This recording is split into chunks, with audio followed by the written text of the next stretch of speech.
দর্শক, সকল ভাষা শহীদ ও ভাষা সৈনিকদের প্রতি শ্রদ্ধা জানিয়ে শুরু করছি এনটিভির নিমন্ত্রণে।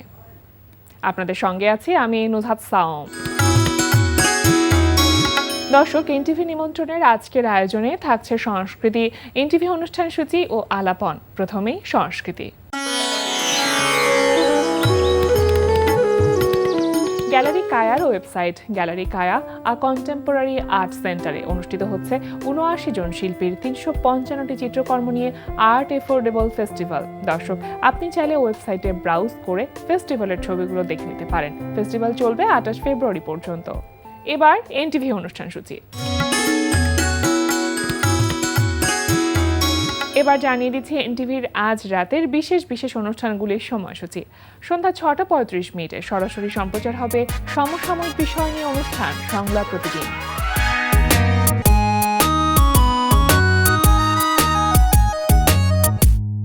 রাত ৯টায় থাকছে অনুষ্ঠান স্যান্ডালিনা গ্ল্যামার ওয়ার্ল্ড।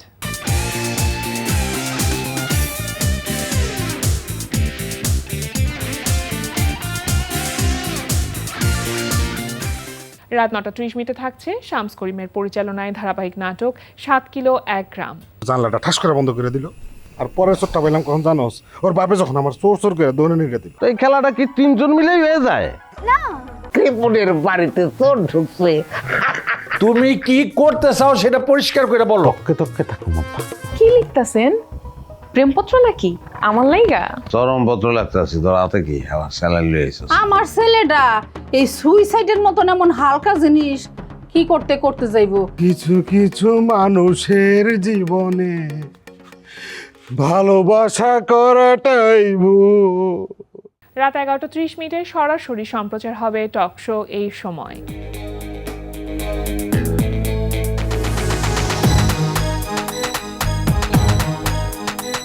এই ছিল এনটিভির আজ রাতের বিশেষ বিশেষ অনুষ্ঠানগুলির সময়সূচি। এবার আলাপন। প্রিয় দর্শক, আমাদের আলাপনের আজকের অতিথি প্রামাণ্য চিত্র নির্মাতা মোল্লা সাগর। শুভ সকাল। শুভ সকাল। কেমন আছেন? First class. খুব ভালো লাগছে আপনাকে দেখে। একই অঙ্গনের মানুষ আসলে আমরা, সুতরাং এভাবে অফিসিয়ালি আসলে ইন্টারভিউ করব কখনো আমি ভাবিনি। তো সেই জায়গা থেকে আসলে আমি খুব আনন্দিত। সাম্প্রতিক সময়ে বেঙ্গল শিল্পালয়ে আপনার একটি এক্সিবিশন হয়ে গেল, আপনার প্রামাণ্য চিত্র, 4টি প্রামাণ্য চিত্র নিয়ে একটি এক্সিবিশন, চলচ্চিত্র প্রদর্শনী যেটাকে বলছেন, এবং সেটা হলো 7 ফেব্রুয়ারি সন্ধ্যা 6টা 30 হয়েছে। সব কিছু মিলিয়ে কেমন ছিল আয়োজনটি? এইভাবে তো সবগুলা ছবি একসাথে দেখানো হয় নাই কখনো। তো বেঙ্গলের এই আয়োজনে অবশ্যই খুব ভালো হয়েছে। মানে টেন্টেটিভ একটা ইয়ের মধ্যে ছিল, পুরো দর্শক খুব মানে কেউ ওঠে নাই, কেউ চুপচাপ বসে দেখেছে। এটাই আমার জন্য অনেক সুন্দর, ভালো লাগছে। এই যে এই ভাবনাটা, মানে এই কনসেপ্টটা যে 4টি প্রামাণ্য চিত্র যেটা আপনি নির্মাণ করেছেন, সেটা একবারে যে দেখানো দর্শককে বা প্রদর্শনী করা, এই কনসেপ্ট আসলে কিভাবে বা কবে থেকে কাজ করছিল? না, এটা আসলে আমি গত শোটা যেটা ছিল আমার 2-3 মাস আগে, আমি ভবার ভিটা ঋত্বিকরে নিয়ে যে কাজটা করলাম, ওইটা বেঙ্গলের শো হওয়ার পরে বেঙ্গল আমাকে বলছিল আরেকটা শো করতে। আচ্ছা। তো তখন আমি ভাবলাম যে আচ্ছা, পুরনো কিছু কাজ নিয়ে, তার কারণ একটু ফিরে দেখা, পেছনের দিকে একটু টাইমটাকে আরেকবার, নিজের কাজগুলোকে আরেকবার দেখানোর চেয়েও মনে হয়েছে আমার নিজের কাছে নিজে একবার দেখা। সবার সাথে বসে দেখলেই তো দেখাটা হয়। হ্যাঁ, দর্শক হিসেবে দেখাটা হয়। হ্যাঁ হ্যাঁ। তো কি মনে হয়েছে দর্শকের সারিতে বসে নিজের কাজ দেখা? আর এটা একটা অন্যরকমের অভিজ্ঞতা। মানে সবচেয়ে বড় যেটা আসলে এই টাইমের সাথে রিলেট করছে কিনা, এটা খুব জরুরি। হ্যাঁ, তো ওই আগের বিষয়গুলো আসলে এখনো যে আমরা সেই লেগেসি টেনে আসতেছি, সেই বিষয়গুলা, ওইটাই আমার কাছে একটা, ওই কারণেই আমি আসলে এই কাজগুলো চুজ করছি এই টাইমে দেখানোর জন্য। এটা আমার একটা প্রশ্ন ছিল যে আপনি যে 4টি কাজ এবারের প্রদর্শনীতে দেখানো হয়েছে, কোন ভাবনার জায়গা থেকে এই 4টি কাজকে নির্বাচন করা? যেমন দুধ কয়লা, এখন কয়লার খনির আন্দোলন যেভাবে হয়ে আসছিল একটা টাইমে, যেভাবে হয়েছে, সেটা এখন তার পরিস্থিতিটা কি, কোন দিকে যাবে, সামনে ইলেকশন আসতেছে, নতুন নতুন দল আসবে ক্ষমতায়, কোনভাবে যাবে, কিংবা পাটকলের যে আমাদের শ্রমিকদের যে হাহাকার সারা বাংলাদেশে যেভাবে আমরা দেখে আসছি, সেটাই বা কোন দিকে যাবে। পুরো সিচুয়েশনটা সেই জায়গা সবকিছু থেকে মিলায় মনে হচ্ছে সমসাময়িক এটা। সমসাময়িক এটা, আচ্ছা। সেভাবেই দেখা, আমি সেভাবে দেখি আর কি। যেহেতু কথা প্রসঙ্গে দুধ কয়লার বিষয়টা চলেই আসলো, আমি এটা সম্পর্কে একটু জানতে চাই যে এটা আপনার নির্মাণকাল হচ্ছে 2006 সালে, 2006 সালে। তখন কিভাবে আসলে এটা বানিয়েছিলেন? এটা তো কয়লার খনি আন্দোলন ছিল তখন কয়লার খনি আন্দোলন করছে ফুলবাড়িবাসী। তো সেই ফুলবাড়িবাসীর এই কয়লার খনি আন্দোলন অ্যাড্রেস করতে যে, মানে দেখতে যে, ওনারা আমাদের কাছে আসছিল, চারুকলায় আসছিল আমাদের সঙ্গে দেখা করতে। আচ্ছা। ওরা ওখানে কাজ করছে, সেখান থেকে ওদেরকে নিয়ে আমরা টিএসসিতে বসছিলাম, আচ্ছা। আলাপ আলোচনা করে আমরা দেখতে গেছিলাম। বাহ। ওই দেখতে যাওয়ার পরে মনে হলো যে আরে এই ল্যান্ডটা তো আমাদেরও ল্যান্ড, হ্যাঁ হ্যাঁ। এই ল্যান্ডের ফসল না হলে তো ঢাকা শহরে আমরা খেতে পারবো না। সো ওই যে একটা ছোট্ট তাগিদ, জায়গা, হ্যাঁ। ওইখান থেকেই আসলে শুরু হয়েছিল কাজটা। আচ্ছা। আর মূলত আসলে ছবিটা তখন আমি আন্দোলনের জন্যই করছিলাম, এটা আন্দোলনকে একটু বেগবান করা, ও, আন্দোলনটাকে অ্যাড্রেস করে এই কাজটা শিল্পের যা করা। কাজ। শিল্পের ঠিক কাজ এটা বোধহয় না, কিংবা হতেও পারে, আমি জানি না, এইভাবে ভাবি নাই। কিন্তু মনে হচ্ছিল যে হ্যাঁ, এই আন্দোলনটা আমারও আন্দোলন, আমারও কাজ। তো ওইখান থেকে জিনিসটাকে, যেমন ফার্স্ট শোটা করছিলাম কিন্তু ওখানেই, আচ্ছা। ফুলবাড়িতেই, অনেক মানুষ, 40,000 মানুষের সামনে। তখন এটা আসলে show। মানে কতটা, তারা তো নিঃসন্দেহে অনেক বেশি রিলেট করতে পারবে অবশ্যই, টপিকটার সাথে। তাদের নিজেদেরকে রেসপন্সটা কেমন দেখতে পেয়েছিলেন আপনি? অনেক সুন্দর, মানে ওদের পাগলটা দেখে ওদের যে উচ্ছ্বাস, ওদের নিজেদের কথা নিজেরা শুনছে, হ্যাঁ। এটা একটা অন্য অভিজ্ঞতা। সেটা মানে 2006 সালে, মানে যখন যে বছর নির্মাণ করেছেন সেই বছরই এটা প্রথম প্রদর্শনী হয়েছে। হ্যাঁ, 6 সালে আন্দোলনের মধ্যে, একদম আন্দোলনের চলাকালীন peak point সময়ে। এ। ওকে। এরপরে আরেকটা ছবি 2009 সালে, যেটা গঙ্গাবুড়ি। গঙ্গাবুড়ি। এই গঙ্গাবুড়ির আসলে মূল প্লটটা কি, বা এটার মূল বক্তব্যটা কি? এটা আসলে আমাদের গঙ্গাবুড়ি আসলে বুড়িগঙ্গা নিয়েই আমার একটা কাজ। এটা 1 স্কয়ার মাইল নামে আমাদের একটা আর্ট ইয়ে ছিল, ওয়ার্কশপ ছিল, সেটা পুরনো ঢাকায় ছিল। সেখানে ওই স্কয়ার মাইলের মধ্যেই বুড়িগঙ্গাটা পড়ে। আচ্ছা। আর আমার একটা ইচ্ছা ছিল দীর্ঘদিন, কফিল আহমেদের একটা গান ছিল গঙ্গাবুড়ি, এই গানটা নিয়ে কাজ করার। তো ওইটা ব্যাটে বলে তখন মিলে যায়। কি নিয়ে কাজ করবেন, কি নিয়ে কোন একটি ডকুমেন্টারি বানাবেন, এইটার স্পৃহাটা বা ইন্সপিরেশনটা কোথা থেকে আসে, কিভাবে আসে? এটা আসলে আমার ক্ষেত্রে যেটা হয় যে আমি মানে যেখানে যে আটকে যাই, হ্যাঁ। ঠেকে যাই, সেখান থেকে আমার কাজটা শুরু হয়। আচ্ছা, দারুণ তো ব্যাপারটা। আছে না যে আমি ঘুরতে ঘুরতে এক জায়গায় গেলাম, হ্যাঁ। এক জায়গায় যে একটা জিনিস দেখলাম, দেখে মনে হলো যে আরে এটা তো একটা অন্য জিনিস হতে পারে, ওই আমার শুরু হয়ে যায় সেখান থেকে। মানে একটা ঝাঁকা খেতে আপনার হয়, খোরাক জায়গায় বা একটা হ্যাঁ, প্রশ্নবোধক চিহ্ন যখন সামনে আসে। একদম তাই। মানে ওইটা জানার ইচ্ছা থেকেই কাজটা করা হয়। আচ্ছা, 2012 সালে যেটা নির্মাণ করেন সেটা হচ্ছে সাইরেন। সাইরেনটাকে কেন মনে হলো সমসাময়িক? সাইরেনটা তখন ছিল আসলে পাটকল শ্রমিকদের আন্দোলন, পাটকলগুলো বন্ধ হয়ে যাচ্ছিল একে একে, ওকে। যেটা অলরেডি গেছে।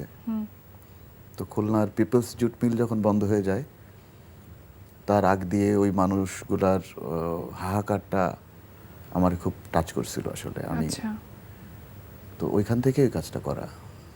সেটা 2012 সালে কি আপনি 2012 সালে আসলে এটা এডিট করা, ছবিটা ছাড়া। হ্যাঁ। কিন্তু 2007-08 যখন আমাদের এখানে সেনাবাহিনী গভর্নমেন্ট চলে, ওই টাইমের কাজ এটা। 7-8 2 বছর। এটা প্রথমবার কোথায় প্রদর্শিত হয়েছিল সাইরেন? সাইরেন প্রথমবার প্রদর্শিত হয়েছিল আমাদের পাবলিক লাইব্রেরি। পাবলিক লাইব্রেরিতে।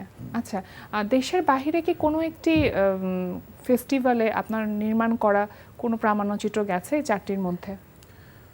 ফেস্টিভ্যাল আমি আসলে এটাতে অভ্যস্ত না, কখনোই আমি ফেস্টিভ্যালে ওইভাবে ছবি পাঠাই না। কিন্তু বিভিন্ন জায়গায় বিভিন্ন রকমভাবে বাইরে শো হয়, সেটা হয়তো ফেস্টিভ্যালের থ্রুতেও কিছু হয়, কিছু আর্ট থ্রুতে হয়, আমাদের যে আর্টিস্ট কমিউনিটি আছে যারা, তাদের থ্রুতে হয়, আবার কিছু একদমই মানে ঘরোয়া আকারেও কিছু হয় সাংগঠনিক জায়গা থেকে। হ্যাঁ। তো বিভিন্ন রকমের ভাবেই হয় আসলে, কিন্তু ফেস্টিভ্যাল খুব বেশি আপনার পার্টিসিপেট আমি করার খুব একটা ইচ্ছেটা হয় না? না, করা হয় না। আচ্ছা সাগর ভাই, আপনি চারুকলার দাদুকে নিয়ে যে দাদু ডকুমেন্টারিটা বানিয়েছেন, আপনি বলছিলেন যে কোনো একটি কোশ্চেন যখন সামনে আসে বা যেখানে আমি আটকে যাই, সেখান থেকে আসলে আমার কাজ শুরু হয়। দাদু আসলে কেন আপনাকে ইন্সপায়ার করলো কি কোশ্চেনটা আপনার সামনে এনেছিল? দাদু শ্যুট করা আসলে 2001 থেকে 8, এতগুলো বছর। তারপরে আর শ্যুট করা হয় নাই দাদুকে। তো দাদু মারা যাওয়ার পর আমি দাদুকে শ্যুট করছি ঠিকই, কিন্তু আমি কখনো ভাবি নাই এটা নিয়ে ছবি বানাবো। আচ্ছা, জাস্ট ওটা শুট করে করে রেখে দিতেন, মানে- আগে থেকে পরিকল্পনা ছিল না না না, আপনার? তার কারণ বিভিন্ন সময় দাদু আমাদের সঙ্গেই ছিল। হ্যাঁ, আমি কোথাও প্রোগ্রাম করতে গেছি, দাদু আছে, কোথাও শ্যুট করতে গেছি, দাদু বলতেছে আমি যাব তোমার সাথে। আচ্ছা, মানে এরকম বিভিন্ন জায়গায় দাদু আমার সাথে গেছে, কিংবা দাদুর সঙ্গে আমি গেছি। যেহেতু দাদু আমাদের লালন ঘরানায় বিভিন্ন সাধু সঙ্গ করে বেড়াইতেন, ওনার সাথে আমি বিভিন্ন জায়গায় গান শুনতে গেছি। আচ্ছা, তো বিভিন্ন জায়গায় বিভিন্নভাবে দাদু শ্যুট হয়েছিল। এটা মানে খুব চিন্তা করে করা না, আনুষ্ঠানিকভাবে করা না, পরিকল্পনা করে করা করা হয়নি। না। পরে দাদু মারা যাওয়ার পরে আমার মনে হলো যে দাদুকে রেখে দেওয়া খুব জরুরি, ওকে, দাদুর একটা আর্কাইভ থাকা উচিত। হ্যাঁ, তো সেইখান থেকে আমি দাদুর কিছু কাজও কালেক্ট করি, হ্যাঁ, হ্যাঁ। দাদুর কিছু পেইন্টিং কালেক্ট করি, তারপরে দাদুকে নিয়ে একটা কাজ করার সেগুলো চেষ্টা কোথা করি। থেকে কালেক্ট করলেন আপনি? বিভিন্ন, আমার বাসায় কিছু ছিল, আমার আচ্ছা। বন্ধু বান্ধবের কিছু বাসায় কিছু ছিল, দাদুর ছেলের বাসায় কিছু ছিল, বিভিন্ন জায়গা থেকে কালেকশন করছি আর কি। তারপর এটার প্রথম প্রদর্শন কবে এটা করলেন? এখনো প্রদর্শনী করি না, এটা করব, কালেকশন করে রাখছি। আচ্ছা, কিন্তু চলচ্চিত্র বা প্রামাণ্যচিত্র যেটা, সেটা তো আপনি এবারে দেখালেন এই হ্যাঁ, চলচ্চিত্র এটা আমার প্রদর্শনীতে। তৈরি করা 2016-তে, আচ্ছা, 17-তে আমি ছাড়ি এটা, মানে এডিট করা 16-তে। যারা চারুকলার মানুষ, আমরা যারা চারুকলার মানুষ, তারা তো আসলে খুব ভালোভাবে রিলেট করতে পারবো, কিন্তু বাহিরের দর্শকদের কাছ থেকে দাদুর জন্য, দাদু প্রামাণ্যচিত্রের জন্য আসলে কতটুকু বা কেমন রেসপন্স পেয়েছেন? আমার মনে হয়েছে যে আমরা যতটা আমরা রিলেট করতে পারি, বাইরের দর্শক সবচেয়ে বেশি রিলেট করতে পারে। আচ্ছা, আর দাদু হচ্ছে স্টার, দাদুকে চেনে নাই এমন কোনো লোক আমি পাই নাই। এই ছবিটার আমি অন্তত 36টা শো করছি গুনে গুনে, অধিকাংশই ঢাকার বাইরে। আচ্ছা, যেখানেই গেছি দর্শকরা দাদুর মালা হাতে করে নিয়ে আসছে, এবং একটা মালা যেখানে আসছে সেখানে সবাই ছুঁয়ে ছুঁয়ে দেখছে মালাটা, হ্যাঁ, এবং দাদুকে চেনে নাই এমন কাউরে আমি পাই নাই। দারুণ একটা ব্যাপার। সত্যি বিষয়টা, মানে এত দাদুর যে এত রেসপন্স, হ্যাঁ, এটা আমি জানতামই না। মানে উনি যে কানেক্ট করতে পারছে সবার সাথে, এটা সবচেয়ে একজন বড় শুদ্ধ বিষয়। পুরুষ তো, ওনার অন্যরকম একটা স্পিরিচুয়াল জার্নি ছিল আপনি আসলে। আসলে আপনাকে কোনটা ইন্সপায়ার করেছেন বা আপনি কি শিখেছেন তার কাছ থেকে? আমি শিখেছি তার কাছ থেকে জীবনযাপনটা, যদিও আমরা সেটা করতে পারি সহজ না। জীবন। সহজ জীবনের একটা ধারা তার মধ্যে ছিল, সেটাকেই আমি খুঁজছি আসলে, কিন্তু শিখতে আমরা কিছুই পারি সবাই নাই। তাই মনে হয়, সত্যি সবাই কিছুই সেই শিখতে পারি নাই। পথিক, হ্যাঁ। ওইরকম চলতে পারলে তো আমরাও ওরকম হয়ে যেতাম, সহজ মানুষ হয়ে সহজ যেতাম, মানুষ হয়ে যেতাম। জীবনটাও সহজ হয়ে যেত একদম, অনেকটা। একদম। সাগর ভাই, আপনার লাস্ট বলছিলেন যে বেঙ্গলে আরো একটি শো হয়েছিল, সেটা সম্পর্কে একটু জানতে চাইবো। লাস্ট শো যেটা ছিল, লাস্ট শোটা হচ্ছে আমার ভবার ভিটা, ঋত্বিক ঘটককে নিয়ে একটা জার্নি। ঋত্বিকের জন্ম পুরনো ঢাকাতে, ঋত্বিক এবং প্রতীতি দেবী আচ্ছা। যমজ ভাই বোন, দুজনের জন্ম পুরনো ঢাকাতেই। তো ঋত্বিকের জন্ম ভিটাটা খোঁজা, হ্যাঁ, তার জন্মটা কোথায় হয়েছিল আসলে, আচ্ছা, সেই ভিটাটা কোনটা, হ্যাঁ, সেইটা প্রতীতি দেবী বেঁচে থাকতে তাকে নিয়ে একটা জার্নি করা। তো তাকে আমি সরাসরি যখন গেছি তখন সে বিছানায় আসলে। আচ্ছা, তো আমার একটা চিন্তা ছিল যে এটা কিভাবে জার্নিটা করবো, তো তার কাছ থেকে একটা ছবি নিয়ে, হ্যাঁ, ছবিটা ফোরগ্রাউন্ডে নিয়ে একটা জার্নি করা। ওকে, এই জার্নির মধ্যে দিয়েই আমরা ছবিটা দেখতে পাই আর কি, কিভাবে তার বাড়িটা কোথায় আসলে পাওয়া যাচ্ছে কিনা, কেন পাওয়া যাচ্ছে না, আচ্ছা। এরকম একটা জায়গা আর কি। একজন আর্টিস্ট বা একজন পেইন্টার যখন পেইন্ট করে, সে তো ক্যানভাসে পেইন্ট করে, সেখানে একটা কম্পোজিশন থাকে, পার্সপেক্টিভ থাকে, সব কিছু থাকে, তার নিজের সৃষ্টিশীলতা থাকে, সে কিভাবে চিন্তা করে, সে সব কিছু থাকে। আপনি সেই জায়গা থেকে বেছে নিলেন প্রামাণ্যচিত্র, বা আপনার ক্যানভাসটা হচ্ছে ক্যামেরা। সো ক্যামেরায় আপনি কি নিয়ে আসবেন, এই বিষয়টা আপনার ভিতরে আসলে কিভাবে কাজ করে? মানে এটাও তো আপনার কাছে একটা পেইন্টিংয়ের মতন। অবশ্যই, মানে আমরা রং দিয়ে ছবি আঁকি, এখানে হয়তো ক্যামেরা দিয়ে ছবি আঁকি। বিষয়টা কি একই বলতে রকম। চাই? হ্যাঁ, কি বলতে চাই সেটাই বিষয়। এটা তো আসলে জাস্ট মিডিয়াটা আলাদা, আর কিছুই না আমার কাছে আলাদা। মানে আমি এটা পেইন্টিং আলাদা কিছু করলেও লাগে আমার কাছে না। যা মনে হয়, আমার কাছে ছবিটাও তাই মনে হয়। কিন্তু ক্যামেরা মানে তো টেকনিক্যাল একটা ব্যাপার। টেকনিক্যাল বিষয়টা আসলে থাকে না শেষ পর্যন্ত। ছবি আঁকাটাও তো একটা টেকনিক। আমরা তো 4 বছর ধরে টেকনিকই শিখছি চারুকলায়, হ্যাঁ, কিভাবে অয়েল কালার চাপাইতে হয়, হ্যাঁ। কিভাবে ওয়াটার কালার চাপাইতে হয়। তো শেষ পর্যন্ত যখন ছবি আঁকতে যাও তখন কিন্তু এটা থাকে না। টেকনিকটা তখন নিজের সামনে- চিন্তা ভাবনাটাই থাকে। চিন্তাটাই থাকে আসলে। ছবি আঁকা কি হয় এখন? খুবই কম, খুব কম। সেটা কি ইচ্ছে করেই করেন না, না না, সময় আসলে পান না? সময় পাই না। আচ্ছা, আর সাম্প্রতিক ব্যস্ততা কি নিয়ে আছে? এখন নতুন কি কাজ করা হচ্ছে? এখন আমি একটা ফিকশন শুট করেছি সদ্য মান্দি ভাষায়, আচ্ছা, ব্রিংনি বিবাল, যার বাংলা অর্থ বুনো ফুল। তো এই ছবিটা আমার এখন চলছে আর কি। সেটা কি মানে মেকিংটা চলছে, এডিটিং চলছে, মানে পোস্ট পোস্ট প্রোডাকশনের কাজ? প্রোডাকশনের কাজ চলছে, আচ্ছা, সেটা মূলত কি বিষয় নিয়ে? মূলত বিষাক্ততা নিয়ে। আচ্ছা, এটা কি শর্ট ফিল্ম, না, ডকুমেন্টারি এটা নাকি ফুল ফিল্ম? Full length film. আচ্ছা, এটার বিষয়বস্তু আসলে এই যে প্রতিদিন আমরা পৃথিবীতে যে টনকে টন পেস্টিসাইড ফেলছি, সার ফেলছি, আমাদের প্রকৃতি কিন্তু আমরা অলরেডি প্রতিদিন একটা করে দুটো করে স্পেসিস শেষ হয়ে যাচ্ছে। তারপরে বন ধ্বংস করছি প্রতিদিন, নাকি 14টা স্টেডিয়ামের মতো একটা বন ধ্বংস হচ্ছে। আচ্ছা, তারপর আমাদের বাংলাদেশে প্রতিদিন 175 জন লোক শুধু বিষ খেয়ে হসপিটালে যাচ্ছে। এটা হচ্ছে পত্রিকা নিউজ। এর বাইরে কতজন আছে সেটা আমরা জানি না, সেটা গণনার বাইরে। গণনার হ্যাঁ, বাইরে। তো আমার যেটা মনে হচ্ছে যে আসলে যে বেগে আমরা এগোচ্ছি হ্যাঁ, সেই বেগটা খুব খারাপ, এবং অলরেডি আমাদের মাছ শূন্য, আমাদের পোকামাকড় শূন্য। এই যে পরিস্থিতি চলতেছে, এটাতে খুব বেশি দিন মানবজাতি টেকার খুব একটা সম্ভাবনা দেখা যাবে না এভাবে যদি চলতে থাকে। তো এইসব চিন্তা করেই আমার এই কাজটা করা আসলে। এমনিতে সামনের দিনগুলোতে কি পরিকল্পনা আছে, কি চিন্তা আছে, কি ধরনের কাজ করতে চান, কিভাবে আসলে আপনার যে বক্তব্যগুলো রয়েছে, আপনার যে উপলব্ধিগুলো রয়েছে, সেগুলো দর্শকদের সামনে আনতে চান? এগুলোর সত্যিকারে খুব যে একটা বড় পরিকল্পনা নিয়ে আমি কিছু এগোই তা একদমই না। আচ্ছা, আমি